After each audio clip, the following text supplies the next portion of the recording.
कराते हैं। लद्दाख में टैंक अभ्यास के दौरान हादसा हुआ है जिसमें 5 जवान शहीद हो गए हैं। जवानों के नदी पार होने के दौरान ये हादसा हुआ है और नदी में अचानक जल स्तर बढ़ने से ये हादसा हुआ है। तो लद्दाख से ये खबर आ रही है, ब्रेकिंग न्यूज़ है। रक्षा मंत्री राजनाथ सिंह ने दुर्घटना पर दुख जताया है और राजनाथ सिंह की तरफ से बताया गया है कि 5 बहादुर भारतीय सेना के जवानों की जान जाने का उन्होंने गहरा दुख जताया है। हम राष्ट्र के प्रति अपने वीर सैनिकों के अनुकरणीय सेवा को कभी नहीं भूलेंगे। रक्षा मंत्री राजनाथ सिंह का ये बयान आया है, उन्होंने दुख जताया है। शोक संतप्त परिवारों के प्रति मेरी हार्दिक संवेदना। दुख की इस घड़ी में देश उनके साथ मजबूती से खड़ा है। तो लद्दाख में टैंक अभ्यास के दौरान ये हादसा हुआ है। नदी में जलस्तर अचानक बढ़ने से 5 जवान शहीद हो गए हैं। जवानों के नदी पार करने के दौरान ये हादसा हुआ है। तो 5 वीर जवानों ने अपनी जान दी है। नदी में जलस्तर अचानक बढ़ने से ये हादसा हुआ है। ये हादसे में 5 जवानों की जान गई है और रक्षा मंत्री राजनाथ सिंह ने इस दुर्घटना पर गहरा दुख जताया है। राजनाथ सिंह ने गहरा दुख जताया। उन्होंने लिखा कि 5 बहादुर भारतीय सेना के जवानों की जान जाने पर उन्हें गहरा दुख है।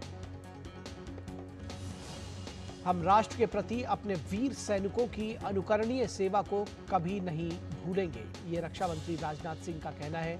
शोक संतप्त परिवारों के प्रति मेरी हार्दिक संवेदना। दुख की इस घड़ी में देश उनके साथ मजबूती से खड़ा है। और इस पूरी खबर पर बातचीत करने के लिए हमारे साथ हमारे संवाददाता विशाल बरिस्टो हमारे साथ जुड़े हुए हैं। लद्दाख में टैंक अभ्यास के दौरान ये हादसा हुआ जिसमें 5 जवान शहीद हो गए, ये खबर आ रही है। क्या है पूरी खबर, कैसे ये हादसा हो गया? ये एक बेहद अपूरणीय क्षति जिसको कहना चाहिए, 5 जवानों की मौत। क्या जानकारी देंगे विशाल? देखिए निखिल, ये एक आर्मी एक्सरसाइज थी, एक रूटीन एक्सरसाइज थी और 14 कोर की ये एक्सरसाइज थी जिसके दौरान एक रिवर क्रॉसिंग का जो दौरान ये हादसा हुआ है।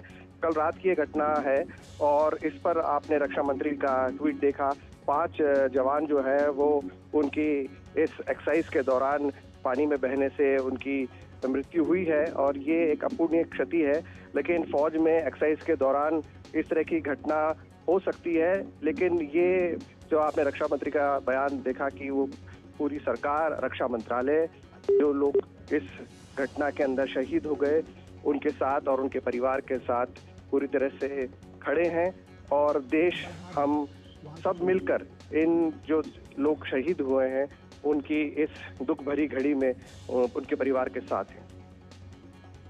जी निश्चित तौर पर। तो ये क्या जो ये बताया जा रहा है कि ये जो नदी में अचानक से जलस्तर बढ़ने से हादसा हुआ और एक दरअसल ट्रेनिंग के दौरान, या जिसको कहना चाहिए कि प्रैक्टिस सेशन था, अभ्यास के दौरान ये हादसा हुआ है। किस तरह से और क्या जानकारी है इस बारे में, क्योंकि इस तरह के रेगुलर जो अभ्यास सत्र हैं वो चलते रहते होंगे? देखिए निखिल, ये लद्दाख का जो इलाका है ये स्ट्रेटेजिकली बहुत इंपॉर्टेंट है और इसमें हमें अभी और डिटेल्स आनी बाकी हैं। आर्मी की तरफ से 14 कोर की तरफ से ऑफिशियल स्टेटमेंट आना है कि किस तरह से ये हुआ। लेकिन ये युद्धाभ्यास था और ये युद्धाभ्यास फौज करते रहते हैं, चाहे वो जितने भी हमारे बॉर्डर एरियाज हैं, चाहे वो वेस्टर्न राजस्थान हो, चाहे वो लद्दाख हो। तो ये एक रूटीन एक्सरसाइज थी जिसके दौरान ये जब एक रिवर क्रॉस कर रहे थे तो अचानक जल स्तर बढ़ा और उसके दौरान ये हादसा हुआ है। अभी हमें और डिटेल्स अवेटेड है। आपने रक्षा मंत्री का ट्वीट आपने देख लिया है, लेकिन उसके अलावा किस तरह से ये हुआ और किस तरह से ये प्लान किया गया था, इस पर अभी और जानकारी आनी बाकी है। जी, वैसे जो जिस तरह से आपने बताया कि नदी का जलस्तर बढ़ गया, ये क्या आपको लगता है कि ये फ्लैश फ्लड होने की उम्मीद है? अचानक से जो जलस्तर है वो बढ़ गया जिसके लिए जवान तैयार नहीं थे? जी बिल्कुल ठीक है निखिल। जवान जब वॉर सिचुएशन होती है, जो युद्धाभ्यास होते हैं वो इसलिए होते हैं कि किसी भी अनप्रेसिडेंटेड सिचुएशन में आपको कैसे निपटना है। तो जल स्तर जब इतना नहीं था जब ये क्रॉसिंग किया जा रहा था और उसके अचानक ही जल स्तर बढ़ा जिसकी वजह से यह